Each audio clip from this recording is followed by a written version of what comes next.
أشهد أن لا إله إلا الله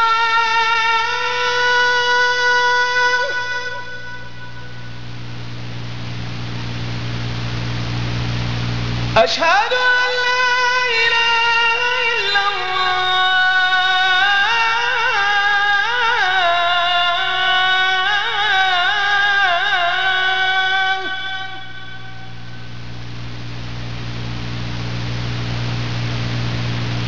أشهد أن محمدًا رسول الله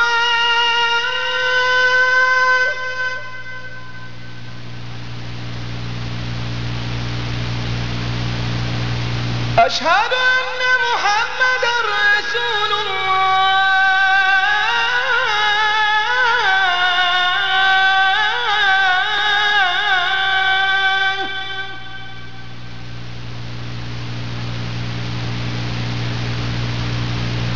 حي على الصلاة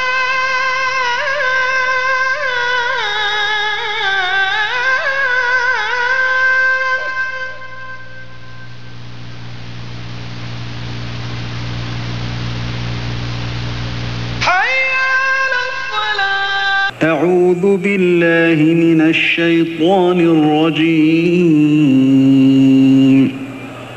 بسم الله الرحمن الرحيم يا أيها الذين آمنوا أطيعوا الله وأطيعوا الرسول وأولي الأمر منكم فإن تنازعتم في شيء فردوه إلى الله والرسول إن كنتم تؤمنون بالله واليوم الآخر ذلك خير وأحسن تأويلا.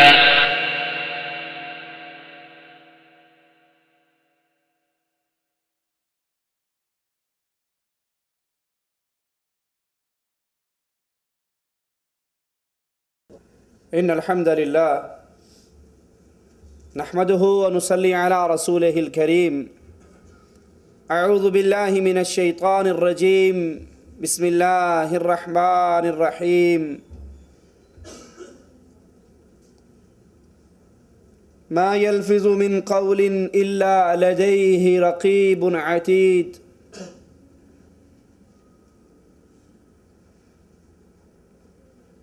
ہر مسلمان لا الہ الا اللہ محمد الرسول اللہ کا اقرار کرنے والا، اس کی خواہش ہے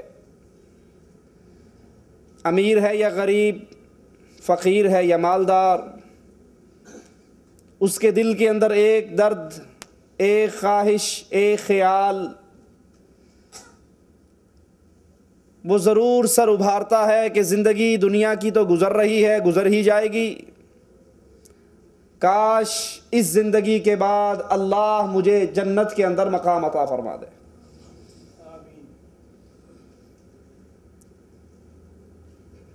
ہمارے جسم کے اندر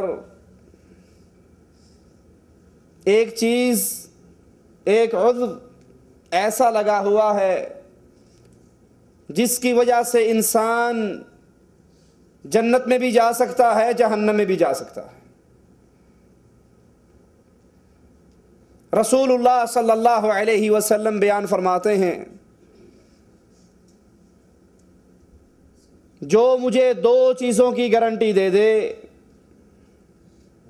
میں اس کو اللہ کی جنت کی گارنٹی دیتا ہوں۔ دو چیزیں، اس کی ضمانت مجھے دے دو، جنت کی ضمانت مجھ سے لے لو۔ دو چیزیں کیا ہیں؟ فرمایا ایک جو دو جبڑوں کے درمیان زبان ہے اس کی گارنٹی دے دو، اس کی ضمانت دے دو، اور ایک دو ٹانگوں کے درمیان شرمگاہ ہے، اس کی ضمانت دے دو۔ اللہ کے نبی محمد الرسول اللہ صلی اللہ علیہ وسلم ایسے شخص کو جنت کی گارنٹی دیتے ہیں۔ امام اعظم قائد اعظم محمد الرسول اللہ صلی اللہ علیہ وسلم سے سوال کیا جاتا ہے، اے اللہ کے نبی، جہنم میں اکثریت کس وجہ سے جائے گی؟ جہنم میں جانے والوں کے گناہوں کی لسٹوں میں سے، اسباب میں سے ایک بڑا سبب کیا ہوگا؟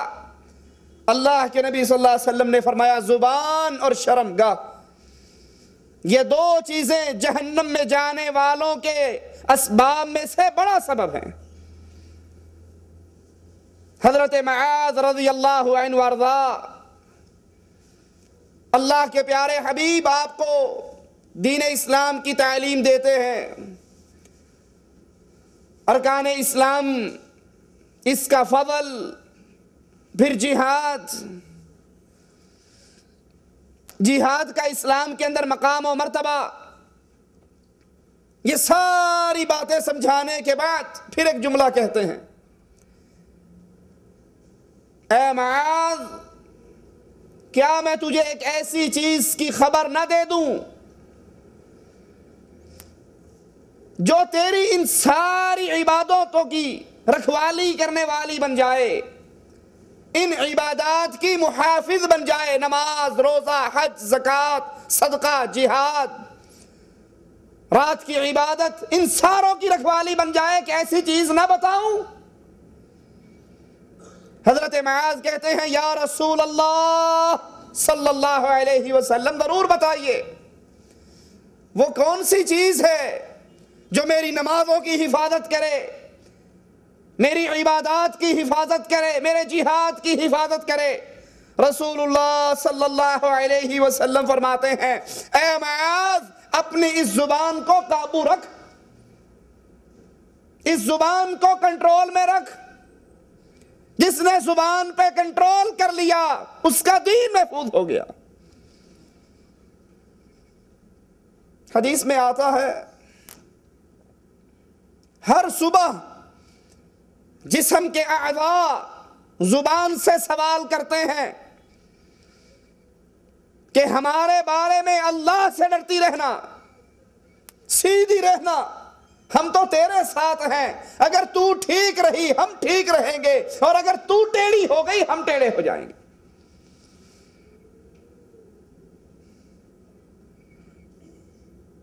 اسی لیے اللہ عز و جل کا ارشاد اپنے ذہنوں میں اتار لیجئے، ما يلفظ من قول الا لديه رقیب عتید، ما يلفظ من قول، انسان اپنی زبان سے جو کہتا ہے، جو مرضی کہہ لے، اچھا کہے برا، کسی کو گالی دے، کسی کی غیبت کرے، کسی کی چغلی کرے، کسی پہ الزام لگائے، کسی کے عیب تلاش کر کے پھر لوگوں میں بیان کرے، ما يلفظ من قول الا لديه رقیب عتید، تم اپنی زبان سے جو کچھ کہتے ہو، جو کچھ نکالتے ہو، اللہ کے ہاں اس کو لکھنے والا، محفوظ کرنے والا محفوظ کر لیتا ہے۔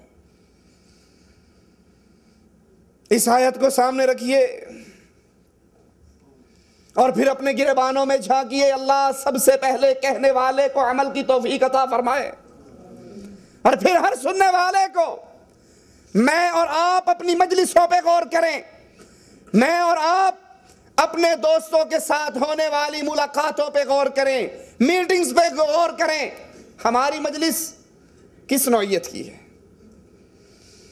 ہماری مجلس کا آغاز غیبت سے، چغلی سے، بہتان سے، الزام سے، جھوٹ بولنے سے، جھوٹی باتیں سنانے سے۔ کہیں چار دوست بیٹھے ہوں اور ایک زیادہ باتونی، زیادہ باتیں بنانے والا وہ نہ آئے تو ہم کیا کہتے ہیں؟ آج تو جی بس بیٹھنے کا مزہ ہی نہیں آیا۔ کیوں؟ وہ فلاں نہیں آیا، وہ جب آتا ہے مجلس کا رنگ جم جاتا، کیا مزیدار باتیں کرتا ہے، اس کی غیبت، اس نے یہ کر دیا، اس نے یہ کر دیا، اس نے یہ کیا، اس نے یہ کیا، وہ ایسا ہے، وہ ایسا ہے۔ اور یہ غیبت کیا ہے؟ جیسے اپنے سگے بھائی مرے ہوئے کا گوشت کھانا. اور یہ بیماری صرف دنیا دار نہیں، نماز پڑھنے والے ساتھی، روزہ رکھنے والے، حج کرنے والے، عبادات کرنے والے، لیکن زبان بس اللہ ہی ہے، کسی کو توفیق دے تو کنٹرول کر لے. اسی لیے امام ابن قیم رحمت اللہ علیہ فرماتے ہیں کہ ہمارے مسلمان اسلام کے دعوے دار، لیکن زبان کے معاملے کے اندر کچھ لوگوں کی عادت اتنی خراب ہو چکی ہے کہ ان کی زبانوں سے مسلمان کی عزت محفوظ نہیں رہتی. قرآن حکیم کے اس قصے پہ غور کیجئے. حضرت عائشہ رضی اللہ تعالی عنہا پر تہمت لگی، منافقین نے لگائی، بے علمی میں کچھ مسلمان بھی شامل ہو گئے. اس بیماری کی، اس مصیبت کی، اس الزام کی، اس گناہ کی بنیادی وجہ یہ زبان کا چسکا. یاد کر لیجئے، گناہوں کے دو بڑے سبب ہیں، یا زبان کا چٹخارا یا آنکھ کا نظارہ.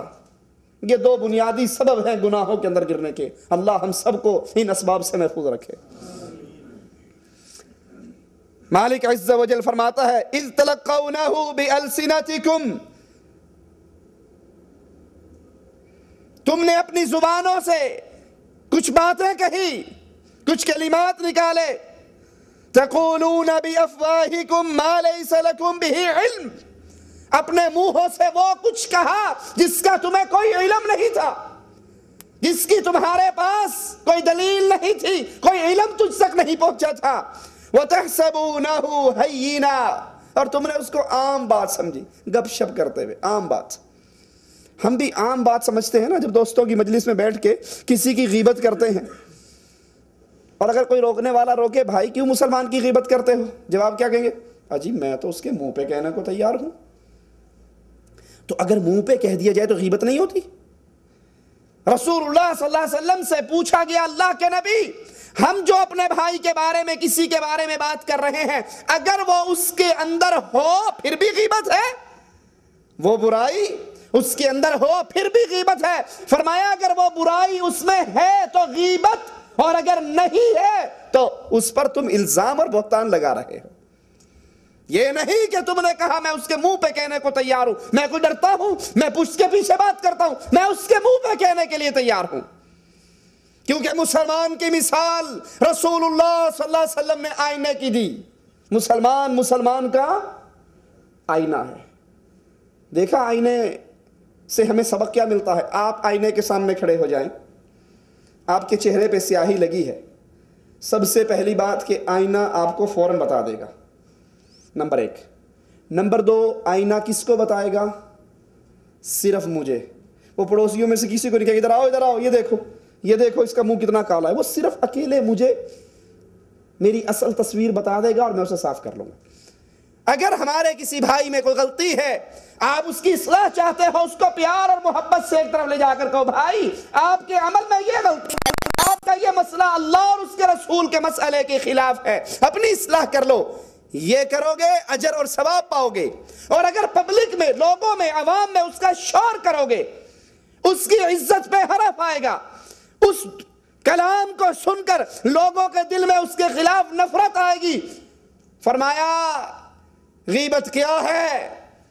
اپنے بھائی کا ایسی بات کے ساتھ ذکر کرنا جس کو جب وہ سنے تو اس کو برا لگے. جب وہ اس کو سنے کہ آپ کے بارے میں فلاں آدمی نے یہ کہا، اس کے دل کو دکھ ہو، یہ غیبت ہے. یہی حضرت عائشہ رضی اللہ تعالی عنہا، ان کے قصے میں لوگوں نے کلام کیا، صرف زبان کا چسکا، زبان کی بات. قرآن کہتا ہے وَتَحْسَبُونَهُ هَيِّنًا، تم نے اس بات کو معمولی بات سمجھ لیا، اللہ کے ہاں یہ معمولی نہیں ہے. حضرت عائشہ رضی اللہ تعالی عنہا نے اپنی ایک سوکن کے بارے میں ہلکا سا اشارہ کرتے ہوئے ہاتھ کا اشارہ کیا کہ چھوٹے قد کی، ٹھگنی. زبان سے نہیں بولی، صرف ہاتھ کا اشارہ. جو ہمارا معمول ہے، ہمارا معمول ہے۔ رسول اللہ صلی اللہ علیہ وسلم فرماتے ہیں عائشہ اگر تیری اس بات کو اٹھا کر سمندروں کے اندر ڈال دیا جائے، سمندروں کا سارا پانی زہر والا ہو جائے، اور ہم عام وہ اس کو جانتے ہو کون؟ وہ کانا، وہ لنگڑا، وہ ٹونڈا، وہ موٹا، عام بات ہے۔ جو رب اس کو لنگڑا کر سکتا ہے وہ تجھے نہیں کر سکتا، جو اس کی آنکھ چھین سکتا ہے تیری نہیں چھین سکتا۔ مذاق کے اندر، اہانت کے اندر، حقارت کے ساتھ اس کے عیب کا ذکر کرنا، اللہ عز و جل اپنے مسلمان بندے کے بارے میں یہ بات بھی برداشت نہیں کرتے۔ رسول اللہ صلی اللہ علیہ وسلم معراج کی رات کچھ لوگ اللہ کے نبی کو دکھائے جاتے ہیں۔ سوچئے کوئی بندہ اپنے منہ پہ تھپڑ مار رہا ہو، اپنے جسم کو چھیل رہا ہو، کوئی اس کو عقل مند کہے گا؟ سارے کہ بے وقوف اپنے آپ کو مار رہا ہے، اپنے جسم سے خود ہی خون نکال رہا ہے۔ اللہ کے نبی علیہ السلام کو معراج کی رات کچھ لوگ دکھائے گئے جن کے ناخن تانبے کے، اور ان ناخنوں سے وہ اپنا چہرہ اور اپنا سینہ پھاڑ رہے، چھیل رہے، خون بہ رہا۔ آپ کہتے ہیں جبرائیل علیہ السلام یہ کون ہیں؟ جواب ملا یا رسول اللہ صلی اللہ علیہ وسلم یہ وہ لوگ ہیں جو مسلمانوں کی عزت و آبرو کے ساتھ کھیلا کرتے تھے، ان کی غیبتیں کرتے تھے، ان کی چغلی کرتے تھے۔ یہ غیبت کرنے والے قیامت کے دن ان کا مقام کیا ہے؟ ان کے ناخن تانبے کے بن جائیں گے اور اس سے اپنے چہرے اور اپنے سینے کو چھیل ڈالیں گے۔ کعبے کی وہ شان نہیں، کعبے کی وہ عزت نہیں جو ایک مسلمان کی عزت ہے۔ زبان سے نکلا ہوا جملہ لوٹا نہیں کرتا، اسی لیے جب زبان سے کچھ کہیں سوچ کر، تول کر، یہ تیر ہے جو نکل گیا سو نکل گیا، پہلے تولیے پھر بولیے۔ ہو سکتا ہے یہ جملہ آپ کو جنت کے اعلیٰ مقام پر پہنچا دے، اور ہو سکتا ہے یہی جملہ آپ کو جہنم کے گڑھوں میں پھینک دے۔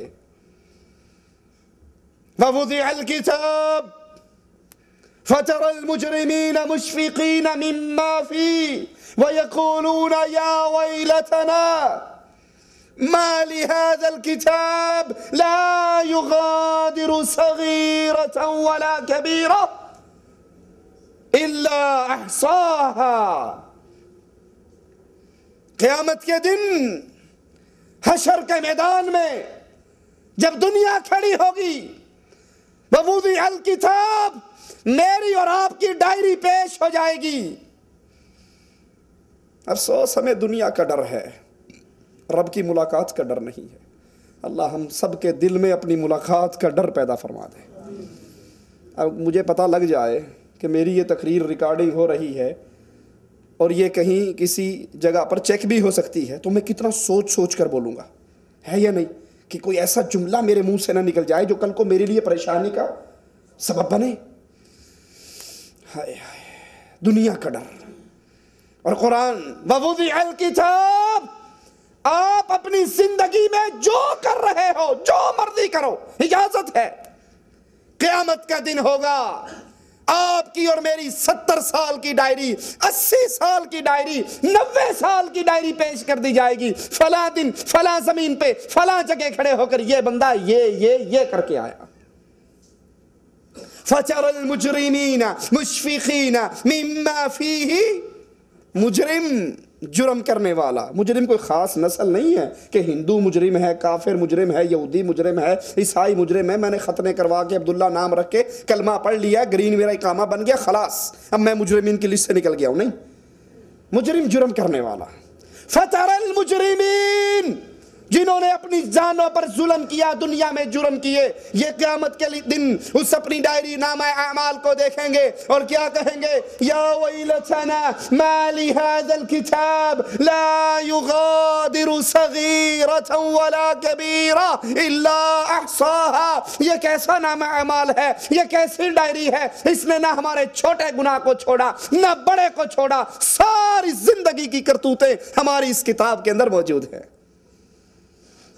رسول اللہ صلی اللہ علیہ وسلم نے فرمایا مفلس کون ہے؟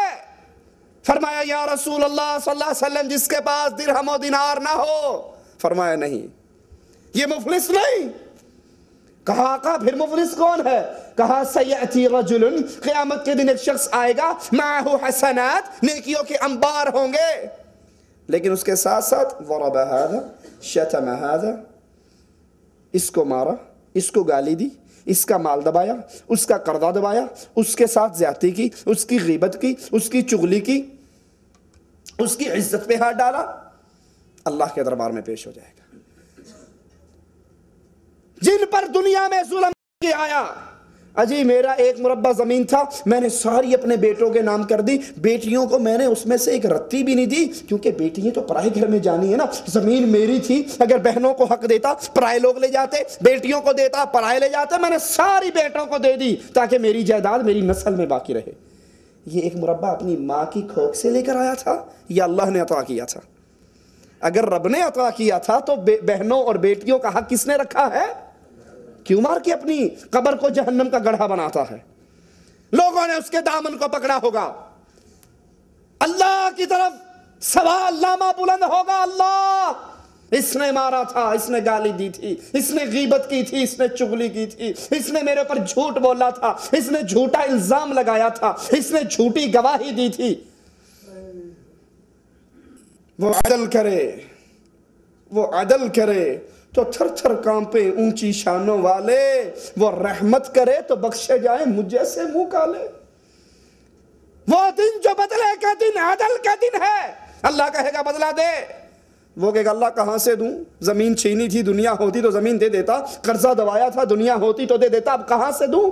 فرمایا نمازیں تو نے پڑھی، ثواب اس کو دے دے، روزے تو نے رکھے، ثواب اس کو دے دے، حج تو کرتا رہا، ثواب اس کو دے دے، صدقے تو دیتا رہا، ثواب اس کو دے دے، قرآن تو پڑھتا رہا، ثواب اس کو دے دے. کچھ بد نصیب ایسے ہوں گے، رسول اللہ صلی اللہ علیہ وسلم نے فرمایا ساری نیکیاں ختم ہو جائیں گی، سائل موجود ہوں گے، سوالی موجود ہوں گے. اللہ کہے گا ان کو بھی دے. ربا اب تو پلے کچھ نہیں رہا، کہاں سے دوں؟ نیکیاں بھی بٹ گئی. کہا گناہ یہ کرتے رہے، سزا تجھے ملے گی. مفلس ہونے سے بچیے، اپنی زبان کو کنٹرول کیجئے، اپنی زبان کو لگام دیجئے. اس جملے کو بولنے سے پہلے 100 دفعہ تولیے، یہی یہ جملہ میرے لیے ندامت کا سبب نہ بن جائے. وَمَن يَعْمَلْ مِثْقَالَ ذَرَّةٍ خَيْرًا يَرَهُ وَمَن يَعْمَلْ مِثْقَالَ ذَرَّةٍ شَرًّا يَرَهُ. جو ایک ذرے کے برابر نیکی کرے گا قیامت کے دن اس کا بھی اس کا بدلہ مل جائے گا، اور جو ایک ذرے کے برابر برائی کرے گا قیامت کے دن وہ بھی اس کا بدلہ اپنے سامنے پا لے گا. اسی لیے ایک اللہ کے ولی کہتے ہیں میں 10 سال سے ایک کام کرنے کی کوشش کر رہا ہوں. آپ سمجھیں کہ پتہ نہیں کتنا بڑا کام ہے یہ. 10 سال سے حج کی ٹرائی مار رہا ہے، کیا کرنا چاہ رہا ہے، اور کہا بھی اور کوشش کر رہا ہوں اور مجھے امید ہے میں یہ کام کر گزروں گا. شاگرد کہتا ہے امام وہ کام کون سا ہے؟ کہا وہ کام یہ ہے اپنی زبان سے وہ جملے نکالوں جو مجھے فائدہ دیں، اور جن جملوں کا مجھے فائدہ نہ ہو میں ان جملوں کو اپنی زبان سے ادا ہی نہ کروں. اجی آپ کیسی سوکھی اور روکھی باتیں کرتے ہیں. ہم جب تک گنگنا نہ لیں، جب تک گانے نہ گا لیں، جب تک 2-4 ڈائلاگ نہ بول لیں، ہمارا تو کھانا نہیں ہضم ہوتا. موسیقی روح کی غذا ہے نا. جب تک وہ 2-4 گانے گاتے ہیں پھر نیند آتی ہے، اس سے پہلے نیند ہی نہیں آتی. تو 2-4 گانے گانے کی بجائے تو 2-4 دفعہ سبحان اللہ کیوں نہیں کہہ دیتا؟ اللہ اکبر کیوں نہیں کہہ لیتا؟ اللہ کی حمد و ثنا کیوں نہیں کر لیتا؟ کہ وہ گندے جملے ہو سکتا ہے تیرے لیے قیامت کے دن ندامت کا سبب بنے، اور الحمدللہ سبحان اللہ و بحمدہ کہنے سے اللہ تیرے لیے جنت میں درخت لگا دے گا. رسول اللہ صلی اللہ علیہ وسلم اپنے صحابہ کو حکم دیتے ہیں سنیے، اور یہ حکم صحابہ تک رک نہیں گیا، پوری امت کے لیے ہے. من کان یؤمن باللہ، بڑا شدید حکم ہے. من کان یؤمن باللہ، جس کا اللہ پر ایمان ہے، وبالیوم الاخر، اور قیامت پر ایمان ہے. کوئی ہے مسلمان جس کا اللہ اور قیامت پہ ایمان نہ ہو؟ سب کا ہے. تو سب کے لیے حکم سنیے کیا ہے. رسول اللہ صلی اللہ علیہ وسلم فرماتے ہیں فَلْيَقُلْ خَيْرًا، وہ جب بھی زبان سے جملے نکالے خیر اور بھلائی کی بات کرے یا پھر خاموش رہے. کیوں جی، گالیاں دینا خیر بھلائی کی بات ہے، غیبتیں کرنا، چغلیاں کرنا خیر اور بھلائی کی بات ہے، لوگوں پر الزام لگانا، تہمتیں لگانا، ان کے گندے ناموں سے پکارنا خیر اور بھلائی کی بات ہے. فرمایا اگر اللہ پر قیامت پر ایمان ہے تو جب زبان کو ہلاؤ خیر کی بات نکالو، اور اگر خیر کی بات زبان پہ نہیں ہے تو تمہارے لیے خیر اسی میں ہے کہ خاموش بیٹھے رہو. رسول اللہ صلی اللہ علیہ وسلم نے فرمایا جو خاموش ہو گیا فضول کلام سے، فضول باتوں سے، وہ نجات پا گیا. رسول اللہ صلی اللہ علیہ وسلم نے فرمایا لڑائی کے وقت ایک دوسرے کو گالی دینے والے دونوں شیطان. ہمارے یہاں لڑائی ہوتے ہی، اختلاف ہوتے ہی ماں بہن کی گالی، فلاں کی گالی، فلاں کی گالی. فرمایا اس پر لعنت ہے جو اپنے ماں باپ کو گالی دے. صحابہ نے کہا یا رسول اللہ صلی اللہ علیہ وسلم کوئی اپنے ماں باپ کو بھی گالی دے سکتا ہے؟ کہا وہ کسی کے باپ کو گالی دیتا ہے، وہ جواب میں اس کے باپ کو گالی دیتا ہے، تو اپنے باپ کو گالی دینے کا سبب کون بنا؟ اپنی ماں کو گالی دینے کا سبب تو فلاں کا بچہ، وہ کہتا ہے تو فلاں کا، تو اپنے باپ کو گالی دینے کا سبب یہ بنا. اور جو اپنے باپ کو گالی دینے کا سبب بنے اس پر اللہ کی لعنت ہے، اور جو بیوی کے پیچھے لگ کے ماں کو ڈائریکٹ گالیاں دینا شروع کر دے اس پر کیا ہوگا؟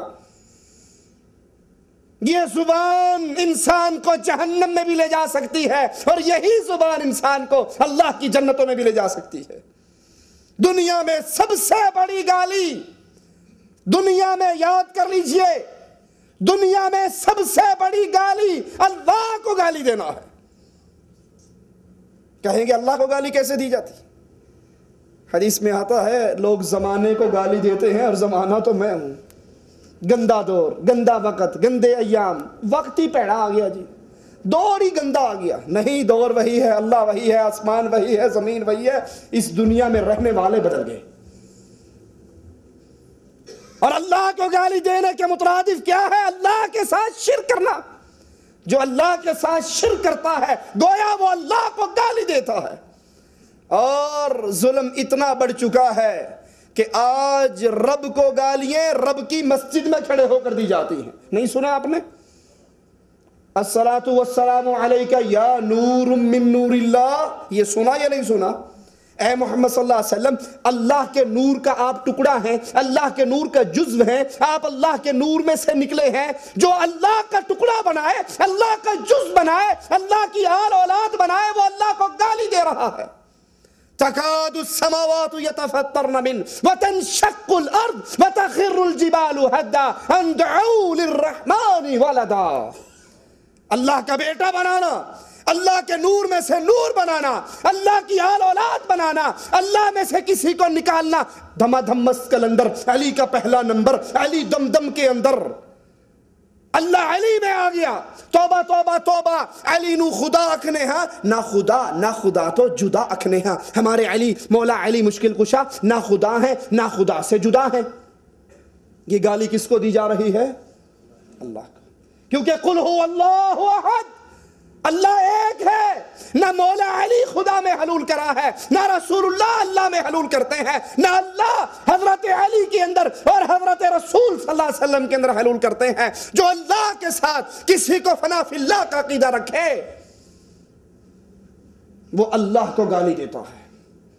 مولانا ذکریہ فضائل صدقات کے اندر لکھتے ہیں، تبلیغی جماعت کے امیر، اے اللہ جو تو ہے وہ میں ہوں، جو میں ہوں وہ تو ہے، میں اور تو خود شرک در شرک ہے. تو میرا ساجی میں تیرا ساجی، تو میرا شریک میں تیرا شریک. جو اللہ کے بارے میں یہ عقیدہ رکھے کہ اللہ مجھ میں سے نکلا ہے، میں اللہ میں سے نکلا ہوں، میں اور اللہ کچھ نہیں ہوں بلکہ جو اللہ ہے وہ میں ہوں، یہ عقیدہ رکھنا اللہ کو گالی دینا ہے.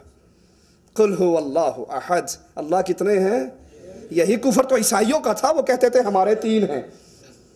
یہی کفر یہودیوں کا تھا، وہ کہتے تھے 2 ہیں. اور یہی کفر آج محرم کے اندر پیٹنے والے کرتے ہیں نہیں کرتے؟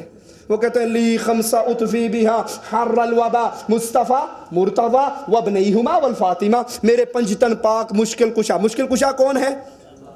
جو اللہ کے علاوہ کسی اور کو مشکل کشا سمجھے، اللہ کے علاوہ کسی اور کو حاجت روا، مددگار، غریب نواز، بندہ نواز، داتا، بری کرنے والا، رزق دینے والا، لجپال، کشتیاں پار لگانے والا، اللہ کے علاوہ کسی اور کو سمجھتا ہے، وہ شرک کرتے ہوئے اللہ کو گالی دیتا ہے۔ اللہ کہتا ہے ان ارادنی اللہ بضر هل هن کاشفات ضره او ارادنی برحمت هل هن ممسکات رحمتی قل حسبی اللہ۔ اے نبی ان سے کہو اگر اللہ مشکل میں ڈالنا چاہے کوئی مشکل کشائی کر سکتا ہے، اور جب رب مشکل کشائی کرنا چاہے سارے مکے والے مارنے کے لیے اکٹھے ہو جائیں، محمد کو اپنے گھر سے کوئی روک سکتا ہے نکلتے ہوئے؟ لیکن یہ کیا کہتے ہیں؟ کہتے ہیں نہیں، میرے پنجتن پاک مشکل کشا ہیں، محمد، علی، حسن، حسین، فاطمہ، یہ 5 مل کے مشکل کشائی کرتے ہیں۔ یہ عقیدہ رکھنا اللہ کی توحید میں شرک کرنا ہے، اور جو شرک کرتا ہے وہ اللہ کو گالی دیتا ہے۔ اسی طرح رسول اللہ صلی اللہ علیہ وسلم کو گالی دینا یہ دوسرا بڑا گناہ، کائنات کے اندر دوسری بڑی گالی محمد الرسول اللہ کی توہین کرنا۔ اور لوگ کرتے ہیں یا نہیں کرتے ہیں؟ یہ ہمارے ہاتھ کے اندر انہی محرم میں پیٹنے والوں کی کتاب ہے۔ کتاب کا صفحہ نمبر 292، کتاب کا نام منہج الصادقین فی الزام المخالفین، اور اس کو علی اکبر غفاری سید ابو الحسن مرتضوی نے شائع کیا ہے، لکھا ہے، شائع کیا ہے کتاب فروشی علمیہ اسلامیہ ایران نے۔ اس کتاب کا صفحہ نمبر 493 ہے۔ 493 پر وہ روایت لے کر آئے ہیں، سنیے رسول اللہ کو کیسے گالی دی جا رہی ہے۔ کہتا ہے من تمتع مرتن کان درجته كدرجة الحسین ومن تمتع مرتين فدرجته كدرجة الحسن ومن تمتع 3 مرات كان درجته كدرجة علي بن ابي طالب ومن تمتع 4 مرات فدرجته كدرجتي۔ جس نے 1 مرتبہ متع کیا، 1 مرتبہ متع کرنے والا حسین کے مقام پہ پہنچ جاتا ہے، 2 مرتبہ متع کرنے والا حسن کے مقام پہ پہنچتا ہے، 3 مرتبہ متع کرنے والا علی کے مقام پہ پہنچتا ہے، جو 4 مرتبہ متع کر لے وہ محمد کے مقام پر پہنچ جاتا ہے۔ زنا کرنا جس کو خیبر کے مقام پر رسول اللہ صلی اللہ علیہ وسلم نے اللہ کی وحی سے حرام قرار دیا تھا، اس متع کو جو متع نہیں زنا ہے، اس زنا کے بارے میں کہا جائے جو 4 دفعہ زنا کرے وہ محمد کے درجے کو پہنچ جاتا ہے۔ یہ محمد کو گالی نہیں تو اور کیا ہے؟ تیسرا بڑا جرم اس زبان کی ہلاکتوں میں سے محمد الرسول اللہ صلی اللہ علیہ وسلم کے بعد پیارے نبی علیہ السلام کے اصحاب کرام کو گالی دینا۔ اسی لیے رسول اللہ صلی اللہ علیہ وسلم نے فرمایا تھا من سب اصحابی فعلیہ لعنت اللہ۔ من سب اصحابی، جو محمد کے صحابی پر لعنت کرے، اس کو گالی دے، ابو بکر پہ، عمر پہ، عثمان پہ، علی پہ، طلحہ پہ، معاویہ پہ، زبیر پہ، جو اصحاب کرام پہ لعنت کرتا ہے، گالی دیتا ہے، اس پر اللہ کی لعنت ہو، والملائکہ، فرشتوں کی لعنت ہو، والناس اجمعین، اور ساری دنیا والوں کی لعنت اس پہ ہو جو محمد کے صحابہ کو گالیاں دیتا ہے۔ گالیاں دینا تو بہت چھوٹی بات ہے، یہ ہمارے ہاتھ کے اندر ہے، انہی حضرات کی کتاب، صفحہ نمبر اس کا یاد کر لیجئے۔ ایک تو گالی دیتا ہے اور ایک ان کے ایمان کا انکار کر دیتا ہے۔ جو اصحاب کرام کے ایمان کا انکار کرے اس سے بڑا ظالم دنیا میں، یہ ہمارے ہاتھ میں کتاب ہے انوار النعمانیہ، جس کے رائٹر سید نعمت اللہ الجزائری، یہ بھی ایران سے شائع ہوئی ہے۔ اس کتاب کا صفحہ نمبر 81 ہے، 81 پہ لکھتا ہے ارتد الناس كلهم بعد النبي إلا 4 سلمان وابو ذر والمقداد وعمار وهذا مما لا اشكال فيه، کہ رسول اللہ صلی اللہ علیہ وسلم کی وفات کے فوراً بعد سارے صحابہ کافر ہو گئے تھے سوائے 4 کے، سلمان بچے، مقداد بچے، عمار بچے، ابو ذر بچے، ان 4 کے علاوہ کوئی مسلمان نہ بچا جو محمد کے صحابہ کو کافر کہتا ہے۔ رب محمد کی قسم، اس پر اللہ کی لعنت ہے، فرشتوں کی لعنت ہے، کائنات کی لعنت ہے۔ یہ زبان کی ہلاکتیں ہیں۔ میرے نبی کے اصحاب کرام کی عزت پہ ہاتھ ڈالنا، میرے نبی کے اصحاب کرام کی تکفیر کرنا، یہ اس زبان کی تیسری بڑی ہلاکت ہے۔ تکفیر تو بڑی دور کی بات ہے۔ آئیے قرآن حکیم کی اس آیت پہ غور تو کریں۔ اللہ کے نبی تبوک سے واپس آ رہے ہیں، تبوک سے آتے ہوئے مجمع لگا ہوا، کچھ لوگوں نے بات کرتے ہوئے نبی کے بڑے بڑے صحابہ کے بارے میں کہا، ہم نے ان سے بڑا پیٹو نہیں دیکھا، ان سے بڑا بزدل نہیں دیکھا، ان سے بڑا باتونی نہیں دیکھا، ان سے بڑا لڑائی کے میدان میں بھاگنے والا نہیں دیکھا۔ اور یہ بیٹھے ہوئے کون ہیں؟ کافر نہیں، مسلمان، اور بات کر رہے ہیں رسول اللہ صلی اللہ علیہ وسلم کے بڑے اصحاب کرام کے بارے میں۔ ایک انصاری کہتا ہے، اللہ کی قسم تو نے جھوٹ کہا، میں ابھی رسول اللہ صلی اللہ علیہ وسلم کو اس کی اطلاع دیتا ہوں۔ یہ انصاری اللہ کے نبی کے دربار میں نوجوان بعد میں پہنچتا ہے کہ آسمان والا جبرائیل کو پہلے اتار دیتا ہے۔ آئیے ذرا قرآن کی آیات کو سنیے۔ وَلَئِن سَأَلْتَهُمْ لَيَقُولُنَّ إِنَّمَا كُنَّا نَخُوضُ وَنَلْعَبُ۔ اے نبی ان کو بلا کر پوچھو تم میرا صحابہ کے بارے میں یہ زبان درازی کیوں کر رہے تھے؟ جواب میں کہیں گے انما کننا نخوض ونلعب، ہم تو وقت گزاری کے لیے، ٹائم پاس کرنے کے لیے، گپ شپ کرتے ہوئے ہم نے یہ جملے کہے، ہنسی اور مذاق کے موڈ میں کہے، ہم نے دل سے نہیں کہے، ہم دل و جان سے یہ عقیدہ نہیں رکھتے۔ قل، اللہ کا آواز سنیے، اللہ کہتا ہے نبی کہو ان کو، قل اب اللہ و آیاتہ رسولہ کنتم تستہزئون۔ انہوں نے صحابہ کے بارے میں غلط بات کہی تھی نا، اور رب کیا کہتا ہے صحابہ کی بات کو اپنے اوپر لیتے ہوئے، قل، نبی کہو ان کو، اب اللہ، کہ اللہ کے ساتھ، وآیاتہ، اس کی آیات کے ساتھ، ورسولہ، اس کے رسول کے ساتھ، کنتم تستہزئون، تم مذاق کرتے ہو۔ انہوں نے مذاق صحابہ پر کیا، لیکن رب نے کیا کہا؟ تم اللہ کے ساتھ، آیات کے ساتھ، رسول کے ساتھ مذاق کرتے ہو۔ سنو، لا تعتذروا قد کفرتم بعد ایمانکم، اب معذرت نہ کرو، معذرت نہ کرو، ایمان لانے کے بعد صحابہ کو گالیاں دے کے تم پھر کافر ہو چکے ہو۔ یہ زبان انسان کی بربادی کا بہت بڑا سبب ہے۔ ایسے ہی لعنت ہے، رسول اللہ صلی اللہ علیہ وسلم نے فرمایا، لعن المومن کا قتل ہی، مومن پر لعنت کرنا ایسے جیسے اسے قتل کر دینا۔ اور یہ بیماری بھی ہمارے ہاں عام ہے، خاص طور پہ ہماری عورتوں کو اللہ ہدایت دے، ان میں تو بہت ہی عام ہے۔ چھوٹی سی بات، لعنت تیرے پر، پھٹے منہ تیرا، پھٹکار ہے تیرے پہ، ڈوب مر جا۔ جانوروں پہ لعنت، بچوں پہ لعنت، نوکرانیوں پہ لعنت،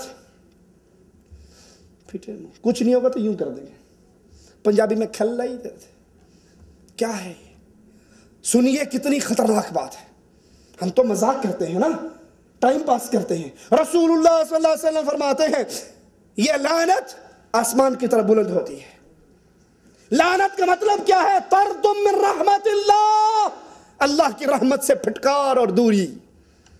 یہ آسمان کی طرف بلند ہوتی ہے، پھر اس آدمی کی طرف ماری جاتی ہے جس پر لعنت کی گئی ہے۔ اگر وہ اس کا مستحق ہے تو بات ختم ہو گئی، اگر اس کا مستحق ہے تو بات ختم ہوگی، اس پہ پڑ گئی۔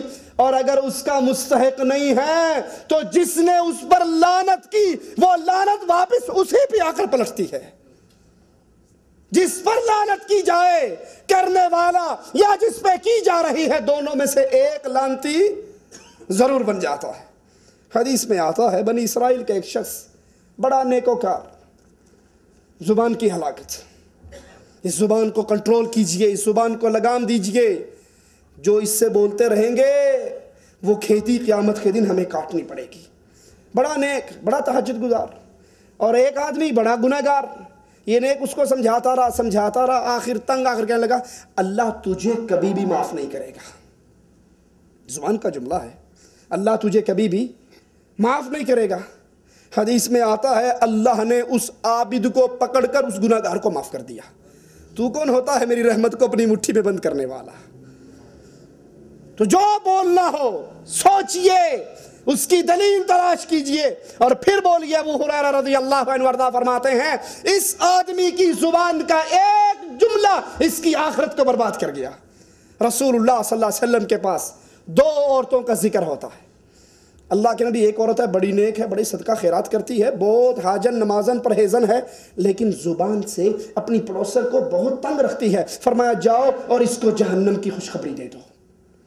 کہا اللہ کے نبی دوسری عورت ہے، فرض نمازیں، فرض روزے، فرضی کام کرتی ہے، نفل صدقہ خیرات بالکل نہیں کرتی، لیکن زبان کی اتنی اچھی ہے، زبان کی اتنی اچھی ہے کہ اس کے پڑوسی اس سے بہت خوش رہتے ہیں۔ فرمایا جاؤ اور اس کو جنت کی خوشخبری دے دو۔ کیوں؟ ان السمع والبصر، یہ آنکھ، یہ کان، یہ منہ، کل اولئک کان عنہ مسئولا، یہ آزاد نہیں ہے جو مرضی کرتے رہو، قیامت کے دن ان کے بارے میں اللہ کے دربار میں آپ سے اور مجھ سے سوال ہوگا۔ ان سارے دلائل کو سامنے رکھیے اللہ کے لیے۔ آئیے ذرا میں اور آپ اپنی مجلسوں پہ ایک نظر ڈال کر تو دیکھیں، کیونکہ اہل ایمان کی نشانی قرآن کیا بیان کرتا ہے؟ والذین هم عن اللغو معرضون، اہل ایمان فضول محفلوں سے، فضول پروگراموں سے، فضول لغو گفتگو سے دور رہتے ہیں۔ کیوں جی؟ جو انڈین فلم آتی ہے یا پاکستانی فلم آتی ہے وہ تو ماشاءاللہ میرے خیال اس میں تو بہت ذکر و اذکار اور نصیحت اور خیر کی باتیں ہوتی ہوں گی نا۔ جن بھائیوں نے کمرے میں ڈش انٹینے لگائے ہیں ماشاءاللہ ان کا لمحہ تو 1 سیکنڈ بھی ضائع نہیں ہوتا، وہ 24 گھنٹے تہجد کی حالت میں رہتے ہیں نا۔ سوچ لیجئے اور اللہ کے لیے سوچ لیجئے، کیونکہ قرآن حکیم بڑی عجیب بات کہتا ہے، لا خیر فی کثیر من نجواہم الا من امر بصدقۃ او معروف او اصلاح بین الناس۔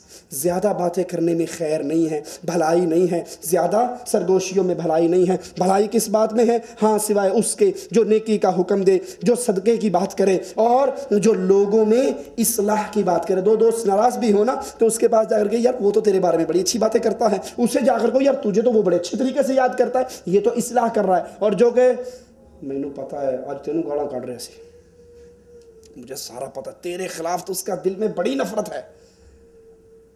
ہائے ہائے ہائے۔ ایک اللہ کے ولی کے پاس ایک شخص آیا، دروازہ بجایا، کہا فلاں مجلس کے اندر آج تمہیں گالیاں دی گئی ہیں۔ اس نے کہا شیطان کو تیرے علاوہ کوئی آدمی نہیں ملا مجھے یہ پیغام دینے کے لیے اور ہمارے درمیان لڑائی کروانے کے لیے۔ پھر کھجوریں لی، انہیں پیک کیا، اس کے پاس جا کر کہتے ہیں بھائی یہ آپ کے لیے تحفہ لایا ہوں۔ وہ بڑا حیران کہ میں تو اس کو اس فلاں مجلس میں گالیاں دے کر آیا تھا، یہ کھجوریں لے کر آیا۔ اس نے کہا کیوں یہ کھجوریں کیوں لائے ہیں؟ کہا تو نے جو مجھے گالیاں دی ہیں فلاں مجلس میں تو تو نے اپنی قیمتی نیکییں مجھے دی نا، تو میں چاہتا تھا کہ تجھے اس احسان کا بدلہ دوں، تو میں نے سوچا کہ کچھ کھجوریں تجھے دے دوں اس کے بدلے میں، تو نے اپنی نمازوں کی نیکی مجھے عطا کر دی۔ یہ ہے کرنے کا کام، یہ ہے سوچنے کی باتیں۔ رسول اللہ صلی اللہ علیہ وسلم 2 قبروں کے درمیان سے گزرے، فرمایا ان دونوں کو عذاب ہو رہا ہے، اور عذاب کسی بڑی بات میں نہیں، اس کو یہ بڑا نہیں جانتے تھے، ایک پیشاب کے چھینٹوں سے نہیں بچتا تھا۔ پیشاب کے چھینٹوں سے، پینٹ پہنی ہوئی آگے زپ لگی ہوئی ہے، اب جہاں ضرورت ہوئی وہ زپ کھولی، دھار ماری، اب اس سے کتنے کپڑے خراب ہوئے، کتنے جوتوں پہ چھینٹیں آئی، جتنے کپڑوں پہ چھینٹیں آئی، اس کی کوئی بات نہیں۔ کہا اگر شلوار قمیض پہنوں گا تو ہر کوئی کہے گا پتہ نہیں کوئی دیہاتی سے، اور اگر ٹائی شائی لگا کے بابو بن کے رہوں گا تو بالکل فٹ فاٹ رہوں گا۔ اور اللہ کے نبی کہہ رہے ہیں وہ قبر میں عذاب پا رہا ہے، اپنے پیشاب کے چھینٹوں سے نہیں بچتا تھا، اور دوسرا چغل خور تھا، ادھر کی ادھر کی ادھر لگائی بھجائی کا کام کرتا تھا۔ دونوں کو قبر کے اندر عذاب ہو رہا ہے۔ حضرت عمر ابو بکر صدیق رضی اللہ عنہما کے پاس آئے، دیکھا ابو بکر نے زبان پکڑی ہوئی اور اس کو مار رہے، سزا دے رہے۔ کہا اے ابو بکر اللہ آپ کو معاف کرے، یہ کیا کر رہے ہو؟ کہا اے عمر اس زبان کی وجہ سے لوگ جہنم کا ایندھن بنیں گے، اس زبان کی وجہ سے۔ سوچو یہ ابو بکر اور عمر کا حال ہے، میرا اور آپ کا کیا حال ہے؟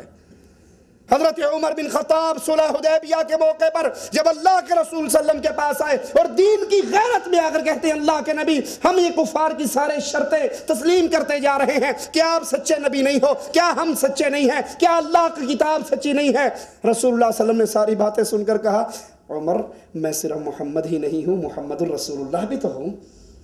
عمر فرماتی ہے میں نے اس وقت جو باتیں کی تھی وفات کے وقت روتے ہوئے کہتے ہیں کہ پھر میں اپنے اس زبان کی نکلے ہوئے جملوں کے کفارے کے طور پہ اتنی نیکیاں کی، اتنے اعمال کیے کہ اللہ میری زبان سے نکلے ہوئے ان جملوں کو معاف کر دے، حالانکہ وہ جملے ایمان اور غیرت کے اندر اسلام کی اہمیت کے اوپر ہی نکلے تھے کہ ہم کفار کی ساری باتیں کیوں مانیں، اور تو کوئی مسئلہ نہیں تھا، لیکن کہتے ہیں میں اس کے کفارے کے طور پہ ایک لمبے عرصے تک عمل کرتا رہا کہ کہیں اللہ عز و جل میری ان غلطیوں کو معاف کر دے۔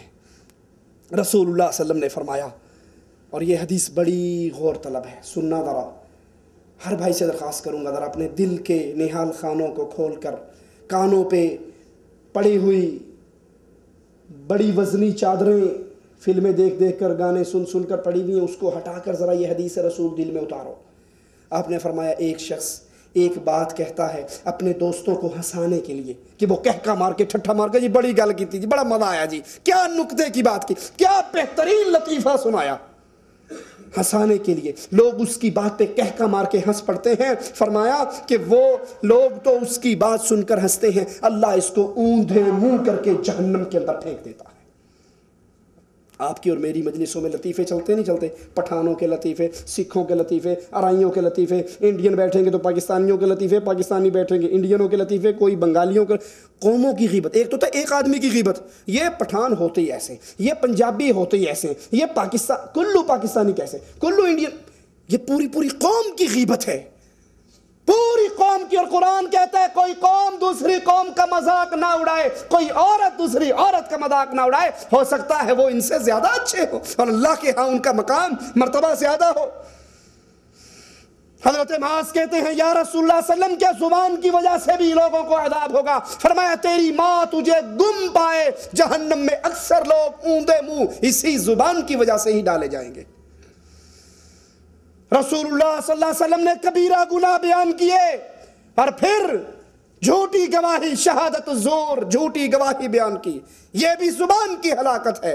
دوستی برقرار رکھنے کے لیے، خاندان والوں کو کیس جتلانے کے لیے، کیس جتلانے کے لیے، پتہ ہے یہ جھوٹ ہے، نہیں جی نہیں، میں اس نے واقعی قتل کیا، میں موقع پر موجود تھا، اور اللہ بھلا کرے، اللہ رحم کرے، ہماری عدالتوں کے باہر تو 100 روپے کے اندر بکنے والے گواہ، وہ کیس پنڈی میں ہوا اور یہ رہنے والا ملتان کا، اللہ دی قسم میں اتھے ہی کھلوتا سی، 100 روپے لیے جیب میں ڈالا، گواہی دی، گھر چلے گئے۔ اور قیامت کے دن اس جھوٹی گواہی پر اللہ کے دربار میں جب سوال ہوگا تو پھر آپ کے اور میرے پاس، اور یہ معاملہ وہیں تک ختم نہیں، میں اور آپ اپنی معمول کی زندگی چیک کریں، کتنے معاملات ہیں جہاں پر ہم جھوٹی گواہی دیتے ہیں دوست بچانے کے لیے، بھائی بچانے کے لیے، کسی اور کا دنیا کا معاملہ ٹھیک کرنے کے لیے، اپنی آخرت کے معاملے کو خراب کر لیتے ہیں۔ حضرت حسن فرماتے ہیں جو زیادہ بولتا ہے اس کا جھوٹ بھی زیادہ ہے۔ امام شافعی رحمۃ اللہ علیہ فرماتے ہیں میں نے زبان سے کبھی کوئی ایسی بات نہیں کی جس کا مجھے فائدہ نہ ہو۔ امام شافعی کے بیٹے فرماتے ہیں میں نے اپنے والد کو کبھی اونچی آواز میں بولتے ہوئے نہیں دیکھا، جب کسی سے گفتگو بھی کرتے تو بڑی دھیمی انداز میں گفتگو کرتے، وہ آپس میں گفتگو کرتے دھیمی انداز میں۔ اور ہمارے انڈیا پاکستان کی مسجدوں میں چلے جاؤ، مسجدوں میں کتنا شور شرابہ کہہ کے ہیں، شور شرابہ ایک جگہ پہ رہ گیا، یہ تو انسانوں کی آوازیں ہیں۔ اب ہماری مسجدوں کا حال دیکھ لو، اور ہر بھائی جس کی جیب کے اندر جوال ہے وہ ذرا اپنے گریبان میں جھانک لے، لیٹسٹ انڈین فلم کا جو گانے کی ٹون بن کر آئے گی، سب سے پہلے 20 ریال دے کے اسی کو میں اپنے موبائل میں ڈلواؤں گا۔ ادھر اس نے اللہ اکبر شروع کی، ادھر اس کی موبائل کے اندر گانے کی بیل بجنی شروع ہو گئی۔ یہ اللہ کا گھر، یہ تو اللہ کا گھر ہے، قرآن کی تلاوت کے لیے، نماز کی ادائیگی کے لیے، اللہ کے ذکر اذکار کے لیے، اور یہاں پر آپ کے اور میرے موبائل کی جب گانوں کی بیل بجتی ہے، بتائیے یہ کام ہمیں جنت میں لے کر جائے گا یا ہماری بربادی کی طرف لے کر جائے گا؟ اللہ کے لیے اپنے موبائلوں میں اللہ سے ڈر جاؤ۔ ہر وہ مسلمان جس کو اللہ کے نبی صلی اللہ علیہ وسلم کی شریعت کا پاس اور تقاضا ہے، اپنے موبائل سے گانوں والی بیل کو ختم کر کے عام سادہ بیل بھرو، اور جب مسجد میں جاؤ، اذان ہو، مسجد کی طرف چلو، سب سے پہلے موبائل نکالو اور بند کر دو۔ اور اگر غلطی سے کبھی بھول بھی جاؤ تو جو آپ کو نماز کے وقت پہ فون کر رہا ہے، لازمی بات ہے وہ بے نمازی ہوگا نا۔ اگر وہ نمازی ہوتا تو خود بھی کسی مسجد میں ہوتا، تو اس بے نماز کی کلاس تو لو کہ تجھے شیطان نے یہی موقع دیا ہے فون کرنے کا۔ اور ایک اور غلطی ہم کرتے ہیں، فون بج رہا ہے، نماز پڑھ رہے ہیں، کہ اگر موبائل نکال کے بیل بند کر دی تو نماز خراب ہو جائے گی، اور جو بیل بجنے سے 10 بندوں کی نماز خراب ہو رہی ہے اس کا گناہ کس کے کھاتے میں پڑے گا؟ اگر غلطی سے بیل بج بھی جائے تو فوراً اس کو بند کر دو۔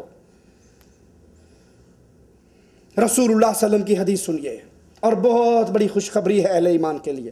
فرمایا اللہ کے نبی صلی اللہ علیہ وسلم نے، دو انسانوں میں جھگڑا ہو جائے، دو مسلمانوں میں کسی بات پہ جھگڑا ہو جائے، اور جھگڑے کے اندر ایک سچا ہے ایک جھوٹا ہے، جو سچا ہے اس کا حق بنتا ہے اگر وہ صرف جھگڑا ختم کرنے کے لیے اپنے اس حق سے دستبردار ہو جائے کہ ٹھیک ہے یار جھگڑا نہ کر، ٹھیک ہے تو نے میرے 100 ریال دینے تھے، میرا حق بنتا تھا، تو جھگڑا نہ کر، چھوڑ نہ دے۔ اللہ کے نبی فرماتے ہیں میں جنت میں اس کو چبوترے کی گارنٹی دیتا ہوں۔ کیا خیال ہے کسی بندے کو سود کے پیسے دو کہ بھائی یہ سود کے پیسے ہیں کھا پی لے، 1000 روپے لے گا کوئی؟ کیونکہ سود کا سب سے چھوٹا گناہ کیا ہے؟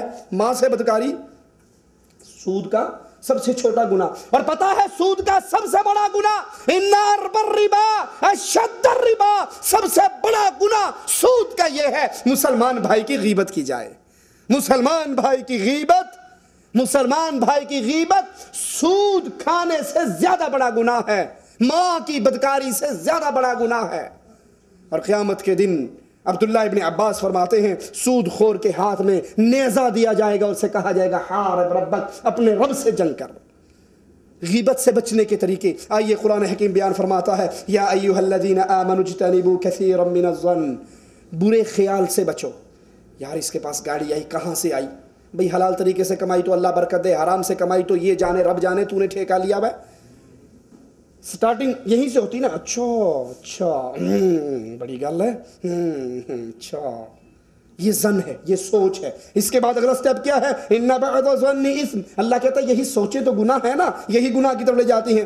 سوچ آئی پھر ولا تجسسوا، میں دیکھوں تو صحیح اس نے کوٹھی کہاں سے بنائی، میں دیکھوں تو صحیح اس نے گاڑی کہاں سے لی، اب یہ جاسوسی کرنی شروع کر دیتا ہے، اب یہ جاسوسی شروع کرتا ہے۔ اللہ کہتا ہے ولا تجسسوا، جاسوسی نہ کرو، اور جب جاسوسی ہو جاتی ہے پھر کہتا ہے ادھر آؤ میں تمہیں بتاؤں، میں نے پوری کہانی دیکھ لی، پتہ لگ گیا، آؤ آؤ آؤ میں بتاتا ہوں، اس نے وہاں ڈنڈا مارا، وہاں یہ کیا، وہاں سے دھوکہ کیا، وہاں فراڈ کیا۔ اب یہ کیا ہے؟ غیبت ہے۔ پہلے سوچ آئی، پھر جاسوسی کی، اور پھر غیبت شروع کی۔ قرآن شروع میں منع کرتا ہے ایمان والو جو غلط خیالات کو دل میں پیدا نہ کرو، خیال پیدا ہو جائے ولا تجسسوا، جاسوسی نہ کرو، ولا یغتب بعضکم بعضا، اور پھر اپنے بھائیوں میں ایک دوسرے کی غیبت نہ کرو۔ ایحب احدکم ان یاکل لحم اخیہ میتا فکرہتموہ، تم پسند کرو گے اپنے مردے بھائی کا گوشت کھاؤ؟ کوئی پسند کرے گا؟ کبھی نہیں پسند کرتا۔ لیکن غیبت کے اندر زبان میں اتنا چسکا اور چٹکارا ہے، ہم پتہ کیا کہتے ہیں؟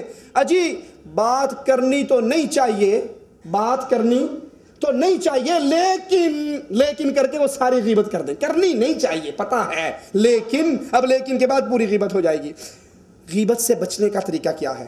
حضرت میمون فرماتے ہیں کہ نہ تو میں کسی کی غیبت کرتا ہوں، نمبر 1، نمبر 2 اپنی مجلس میں کسی کی غیبت کرنے کی اجازت نہیں دیتا۔ 10 بندے بیٹھے ہیں، 11ویں بندے کی بات شروع ہو، میں کہتا ہوں بھائی چپ، بات کرنی ہے تو اپنی 10 کی کرو، جو بندہ ہمارے درمیان ہے ہی نہیں اس کی بات کرنے کا فائدہ۔ کہا 1 دفعہ روکتا ہوں، 2 دفعہ روکتا ہوں، 3 دفعہ روکتا ہوں، اگر 4تھی دفعہ وہ کرنے لگے تو ان کی مجلس چھوڑ کے اپنے گھر چلا جاتا ہوں۔ کیا خیال ہے جب ہم میں سے کوئی ایسا کرے گا تو دوبارہ ہماری موجودگی میں کوئی غیبت کرے گا؟ او یار چپ کرو، کسی کی بات نہ کرو، یہ آ رہے ہیں نا، اگر ہم نے کسی کی بات کی یار اچھے بھلے ناراض ہو کے چلے جائیں گے، مجلس چھوڑ جائیں گے۔ یہ غیبت سے بچنے کا طریقہ، نہ کرو، نہ کرنے دو، اور اگر باز نہ آئے تو پھر اس کو چھوڑ کر چلے جاؤ۔ کیوں؟ جو زبان سے نکلتا ہے احصاہ اللہ ونسوہ، ہم تو اس کو نکال کے بھول جاتے ہیں، لیکن اللہ کے دربار میں اس تمام چیزوں کو لکھ دیا جاتا ہے۔ حضرت حسن فرماتے ہیں غیبت مومن کے دین کو ایسے کھا جاتا ہے جس طرح بیماری انسان کے جسم کو کھا جاتی ہے۔ لوگوں کی غیبت کرنے والا اپنے دین سے ہاتھ دھو بیٹھتا ہے۔ بعض سلف میں سے علماء کہتے ہیں جب کسی کو دیکھو اپنے عیبوں کو بھول کر وہ لوگوں کے عیب تلاش کرنے میں مشغول ہو جاؤ تو پھر سمجھ لو چند ہی دن کے بعد یہ اپنے دین سے ہاتھ دھو بیٹھے گا۔ اب آپ کہیں گے شاہ صاحب آپ نے ساری باتوں سے روک دیا، اب ہم کریں کیا؟ آخر وقت تو پاس کرنا ہے، سفر ہے، سفر پہ جا رہے ہیں، جمعرات کو اکٹھے ہوئے، کچہری ہوئی، اب کریں کیا؟ تو اپنے ان وقتوں کو قیمتی ترین کام میں گزارو، اللہ کے ذکر کے اندر۔ کیسے؟ رسول اللہ صلی اللہ علیہ وسلم نے فرمایا کہ دن کے اندر، اللہ کے نبی فرماتے ہیں میں دن کے اندر 100 مرتبہ اللہ سے معافی مانگتا ہوں، استغفار کرتا ہوں۔ بجائے گپے مارنے کے ہم استغفار کریں۔ سوچئے جو غیبتیں کرتے ہیں مجلسوں میں، کبھی اس نے اللہ سے استغفار بھی کیا؟ اس کی بجائے کرنے کا کام کیا ہے؟ سبحان اللہ العظیم وبحمدہ، جو اس کو ایک مرتبہ کہتا ہے اس کے لیے جنت میں ایک کھجور لگا دی جاتی ہے، 2-3 سیکنڈ میں اللہ کی جنت میں آپ کے لیے کھجور لگ جاتی ہے۔ اور جو 100 دفعہ کہتا ہے سبحان اللہ وبحمدہ، اس کے گناہوں کو معاف کر دیا جاتا ہے، اگرچہ اس کے گناہ سمندر کی جھاگ کے برابر بھی کیوں نہ ہو۔ تو اپنی زبانوں کو کنٹرول کیجئے، اللہ کے قرآن کی تلاوت میں وقت گزاریے، ذکر اور اذکار میں وقت گزاریے، کسی بھائی کی بری بات اچھی بات ہے خیر کے ساتھ اس کا ذکر کیجئے، اور جب بری بات سے اس کا ذکر کریں تو اس کے اوپر پردہ ڈالو۔ آج میں اور آپ اپنے مسلمان بھائی کے عیب پر پردہ ڈالیں گے، ہو سکتا ہے قیامت کے دن اللہ میرے اور آپ کے عیب کو پوری کائنات کے سامنے بیان کرنے کی بجائے اس پر پردہ ڈال دے۔ اللہ تو ہمارے گناہوں پر پردے ڈال دے، اللہ تو ہماری خطاؤں پہ پردے ڈال دے، اللہ تو ہماری سیاہ کاریوں پہ پردے ڈال دے۔ اللہ ہمیں زندہ رکھ اس حال میں کہ تو ہم سے راضی ہو، ہمیں موت دے تو اس حال میں کہ تو ہم سے راضی ہو۔ اقول قولی ھذا واستغفر اللہ لی ولکم ولسائر المسلمین فاستغفروہ انہ ھو الغفور الرحیم۔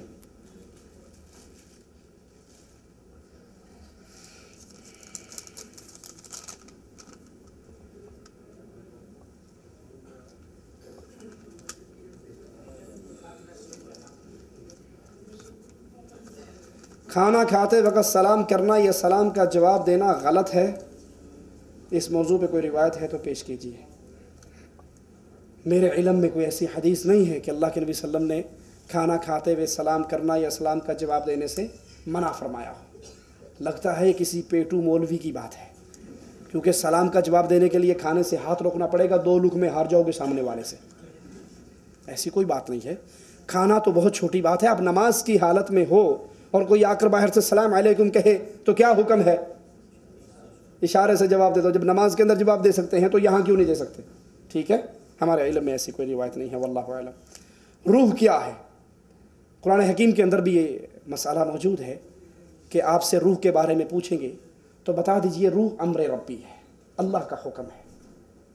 اور ہم مسلمان ہیں، مسلمان کون ہوتا ہے کہ جتنا اللہ کی طرف سے حکم آ جائے اس کو مان لیتے ہیں، اس کو کریدنا ہمارے ذمے، ہم نے کریدنا نہیں ہے۔ جتنا قرآن و حدیث میں آ گیا روح اللہ کا حکم، دیکھو اب یہی جسم ہے نا، اب یہ اللہ کا حکم ہے، روح، میرے ہاتھ بھی ہل رہے ہیں، زبان بھی ہل رہی ہے، آنکھیں بھی ہل رہی ہیں، پورا جسم حرکت کر رہا ہے، اور اس میں سے جب روح نکل جاتی ہے یہی جسم ہوتا ہے، یہی ہاتھ، یہی آنکھیں، یہی کان، اور پھر وہ ٹس سے مس بھی استنجا کرا دو تو ہو جائے گا خود بخود، خود بخود۔ کچھ لوگ ہیں جن کا خود بھی خود ہو جاتا ہے، ہاں کچھ ہیں جن کا خود بخود ہو جاتا ہے۔ مولانا ذکریہ صاحب فضائل اعمال کے اندر ایک بزرگ کا ذکر کرتے ہیں کہ وہ لیٹے ہوئے تھے، تختے پہ لٹایا ہوا تھا، ان کو نہلانے کے لیے نہلایا، دہلایا، کفنایا، جب قبر میں رکھا اس نے آنکھیں کھول دی، انگوٹھا پکڑ لیا۔ استنجا کرواتے ہوئے نہ آنکھیں کھولی نہ انگوٹھا پکڑا، قبر میں اتار کے پھر آنکھیں بھی کھول لی، انگوٹھا پکڑ لیا۔ کہا صاحب مجھے چھوڑ دو، مجھے پتا ہے آپ مرے نہیں ہو، صرف ایک مکان سے دوسرے مکان میں انتقال کیا ہے۔ تو دوسرے معنوں میں ڈرامہ کر رہے تھے نا، مرے نہیں تو ڈرامہ کر رہے تھے۔ اگر جو قبر میں لیٹ کے انگوٹھا پکڑ سکتا ہے، وہ شرمگاہ پہ جب ہاتھ 4 بندوں کا لگ رہا تھا اس وقت خود استنجا کیوں نہیں کر سکتا؟ یہ روح نکل جائے تو یہ جسم ڈیڈ باڈی ہے۔ یہ روح کیا ہے مجھے اور آپ کو علم نہیں دیا گیا، اتنا علم ہے کہ یہ اللہ کا حکم ہے بس۔